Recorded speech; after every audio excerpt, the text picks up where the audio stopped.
Bom, vamos falar hoje sobre o livro do Luiz Felipe Pondé, Você é Ansioso?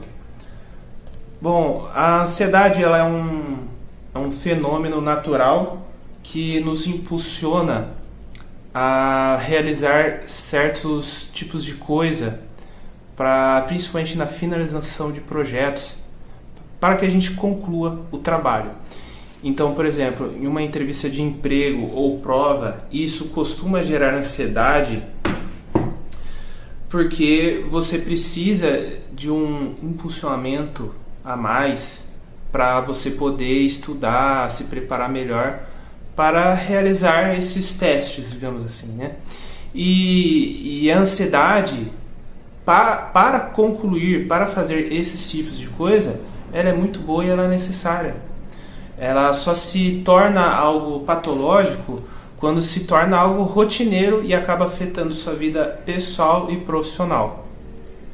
Então, a gente tem também, e o livro ele aborda muito sobre isso, sobre o fato se nós estamos realmente numa era da ansiedade.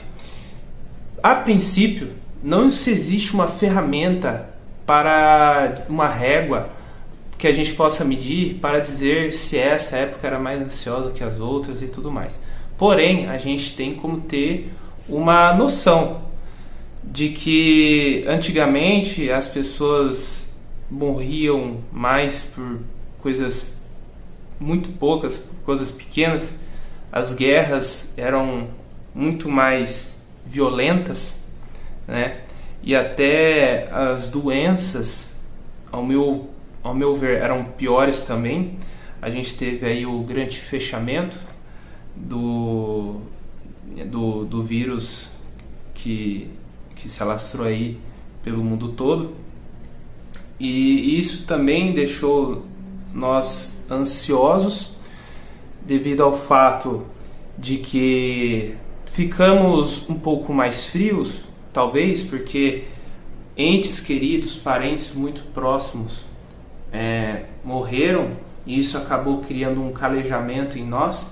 Então você pode perceber que hoje em dia um famoso morrer não gera tanta comoção como antigamente, porque nós perdemos pessoas muito próximas de nós, e um famoso morrer não é tão pesado hoje em dia igual como era antes.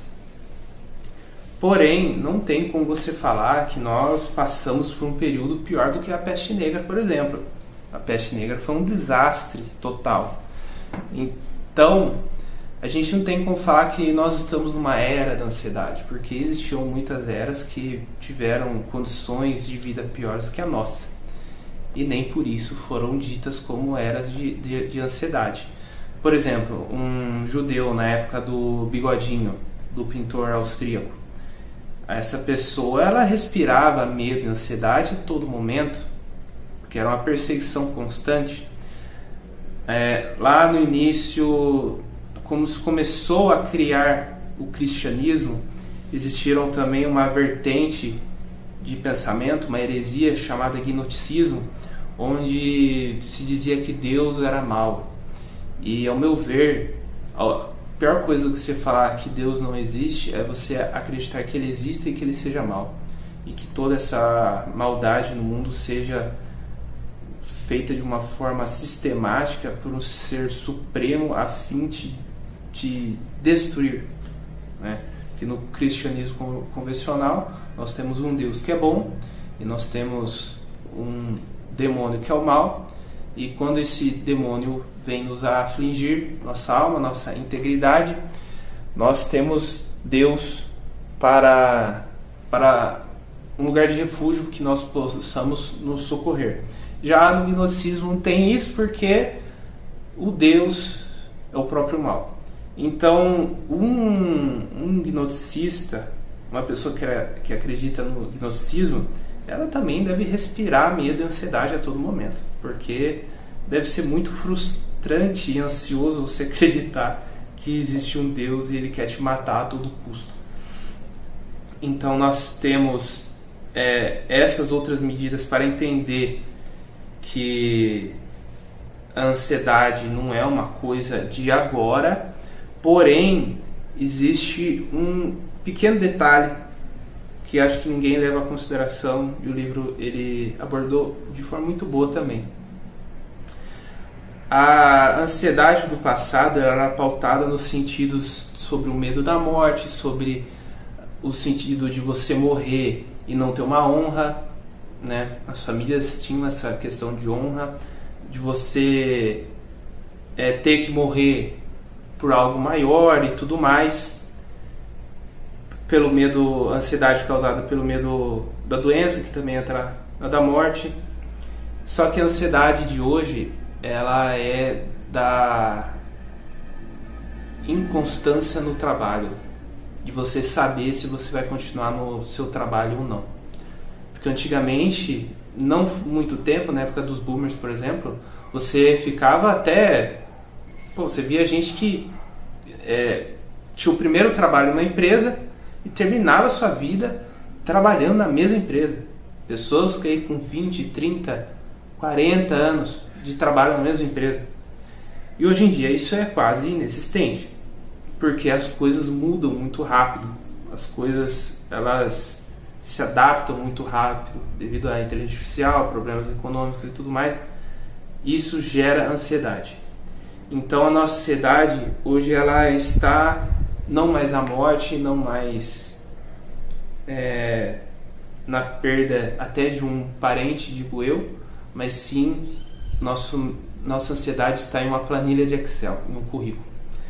Eu digo até mais do que a morte de um parente, porque as pessoas se esquecem muito mais rápido da morte de um pai do que a perda de um patrimônio. As pessoas estão muito ligadas também a essa questão do consumo, né? E a questão que também se aborda em relação ao trabalho é a cultura do medo, porque o futuro ele é difícil de prever. Antigamente as pessoas conseguiam, de certa forma, se preparar melhor para o futuro, porque as coisas não mudavam tão rápido, de forma tão brusca, né? Com o avanço da tecnologia nós tivemos essa incerteza do amanhã também. Nós temos a ansiedade das relações, onde os homens, eles, devido ao seu papel de provedor e também ligado ao trabalho que eu já te falei, que eu já abordei aqui, sobre que é algo inconstante e o homem ele se enxerga como apenas uma ferramenta útil, ao ponto de vista, se ele parar de produzir, ele não é mais útil para a sociedade. Se criou o movimento MGTOW, os Red Pills, e a gente... eu tô até de vermelho, mas não foi por causa disso. E a gente tem esse combate entre Red Pill e feminismo nas relações, onde cada papel dentro do relacionamento ele leva também as suas questões de ansiedade, porque o homem ele se vê querendo prover, mas não tendo as ferramentas necessárias para isso, e a mulher, com a entrada no mercado de trabalho, lá no início da guerra, quando os homens morreram e as mulheres não tinham mais um marido para prover, elas tiveram que ir trabalhar. Que a primeira instância foi bom, sim, porque antigamente a mulher que não tinha um homem, não tinha uma condição de trabalhar, muito provavelmente ela ia se prostituir. E com o avanço do mercado de trabalho e colocando a mulher para produzir, isso ajudou muito ela no início, mas hoje em dia a gente vê que o feminismo ele acabou levando a mulher a mesma armadilha do homem, que é viver em uma eterna competição, em uma eterna jornada em ser útil. Então, de um lado, se o feminismo ajudou a mulher nessa questão de colocar ela no mercado de trabalho, do outro aumentou as demandas dela também, e ela ficou cada vez mais ansiosa. Porque daí a mulher ela quer trabalhar, mas ela também quer ter filho. Só que com o trabalho as mulheres ficaram mais ansiosas, mais depressivas, tiveram aumento de peso ou perca de peso. Isso acabou sendo muito ruim para elas também. E esse excesso de estresse, de cortisol, impede a mulher de querer ter uma relação sexual, porque isso perde a libido, diminui as chances dela também, a sua fertilidade, diminui a sua fertilidade. Isso também impede ela de achar um homem bom para casar, porque a mulher que ela está num padrão alto, ela também quer um homem de padrão alto. Só que normalmente essa mulher que está em um padrão alto, ela já é uma mulher mais velha e ela já é uma mulher que quer um homem do mesmo padrão. Mas já o homem que ganha igual ela, que é uma mulher mais nova e que não necessariamente ganha igual ele. É preferível até que ela ganhe menos. Esse homem de alto padrão. Uma hora no canal também eu vou falar sobre essa questão do homem provedor e a mulher que é esse homem provedor, né? Então o livro ele aborda muito bem essa questão dessa briga entre homem e mulher, e isso gera ansiedade também, porque o homem, visto uma vez que ele não tem ferramentas, ele não consegue prover nem para ele, quem dirá para uma família. Muitas vezes ele prefere se ausentar disso, porque o homem tem uma natureza simplista, então ele acaba pensando assim: se eu não consigo prover, se eu não consigo ter um filho, e cada vez mais a sociedade me pede para eu ter essas coisas, e eu só estou ficando mais ansioso, então eu vou anular o casamento, eu não quero casar, não quero ter filho, e isso também vai diminuir a ansiedade. Ele faz isso, porém, a gente entra em uma outra questão que é do envelhecimento, a ansiedade de envelhecer sozinho. Não que ter filhos vai tornar a sua velhice algo que você vai ter uma pessoa para te ajudar. Não quer dizer que você não vai ser sozinho, porém diminui as probabilidades. Mas para você ter isso, você precisa estar no casamento, que é o que normalmente as pessoas não estão querendo mais. Então, você vê que uma coisa alimenta a outra e você fica num ciclo vicioso de ansiedade. Então, as pessoas não querem ter filhos, as pessoas não querem casar, mas querem envelhecer com alguém do lado e não conseguem achar isso. Nós temos também a questão do que o livro ele foi escrito numa época em que nós tivemos o fechamento, né, como te falei, do vírus que não pode ser falado. E o Pondé escreveu muito certeiro também sobre as redes sociais, sobre o uso da informação, que uma hora eu quero abordar só esse tema, porque ele é muito interessante e é muito importante também. Nessa época que nós ficamos trancados dentro de casa, nós consumimos muito mais internet do que antes, porque a gente não podia sair e tudo mais. Então, teve um consumo excessivo de informações, e você vê, ainda mais depois do ocorrido, que nós ficamos mais apegados à internet, porque nós ficamos mais tímidos também, creio eu, que depois desse fato ocorrido nós ficamos mais tímidos, mais fechados também. E esse excesso de informação nos tornou mais ansioso também, porque o mercado de trabalho e o relacionamento, o mercado de trabalho exige que você esteja bem informado, e por isso você entra em redes sociais, estuda e tudo mais. Você, fora do seu horário de trabalho, você estuda, você faz mais esforço, você fica mais ansioso ainda para ter um futuro bom. E o excesso de informação na questão dos relacionamentos atrapalha também, devido à comparação. Então, tem um casal que sai para comer um pastel, um casal jovem, e eles voltam para casa, em seus quartos ele vem no Instagram outro casal que está numa praia, num lugar bem mais bonito que o deles, e eles ficam até se comparando aos demais no quesito: será que eu estou com o homem certo? Será que eu estou com a mulher certa? Então essa comparação acaba sendo também muito doentia, atrapalhando os relacionamentos, porque você fica numa eterna comparação, nada é suficiente, nada é bom, sendo que não devia ser assim, porque a gente sabe que essas pessoas famosas, você vê muito no caso dos famosos, eles têm relacionamentos, mesmo com dinheiro e fama, extremamente ruins, né? Ultimamente a gente teve o caso do Neymar, para usar isso como foco também de estudo.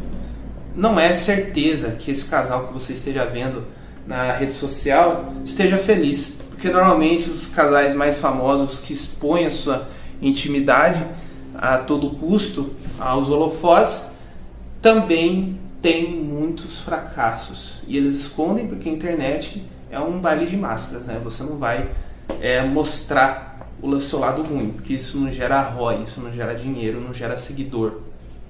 Então o objetivo do livro, ao meu ver, também é mostrar como que nós estamos numa sociedade não a mais ansiosa que já existiu, mas aqui a gente fica constantemente nos colocando em um lugar de ansiedade, nos colocando em um lugar de comparação, de excesso de informação, porque quando mais você sabe, mais ansioso você fica, porque você nunca vai ver uma pessoa burra ansiosa. As pessoas ansiosas, elas são muito bem informadas. Normalmente a pessoa que tem um baixo QI de inteligência, ela nem é ansiosa, ela não pensa muito no futuro, ela não pensa em muita coisa, até porque, ao meu ver, ela usa também mais válvulas de escape, então ela consome mais bebida, ela vai mais para festas e tudo mais, a fim de preencher aí seu vazio emocional. Mas em geral, o livro, ele é curto, é um livro curto. Esse livro aqui é emprestado de um amigo meu, é um livro muito bom, uma escrita muito boa, e eu não falei tudo sobre o livro para não dar spoiler, né? Mas ele aborda também as questões da libido e da ansiedade, que o desejo também nos torna ansiosos porque cria expectativas e a serem preenchidas.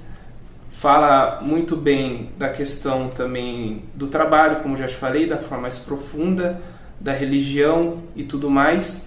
E é um livro que eu indico sim a leitura, é um livro simples, muito bom de ler. O Pondé tem uma crítica muito boa, é um filósofo, uma pessoa muito bem estudada, eu gosto dele, tá? É um dos filósofos que eu gosto bastante, e é isso, eu indico a leitura. Se você tem algum livro para me indicar, escreva aqui nos comentários que eu vou procurar ele, e pretendo também trazer a resenha desse livro aqui.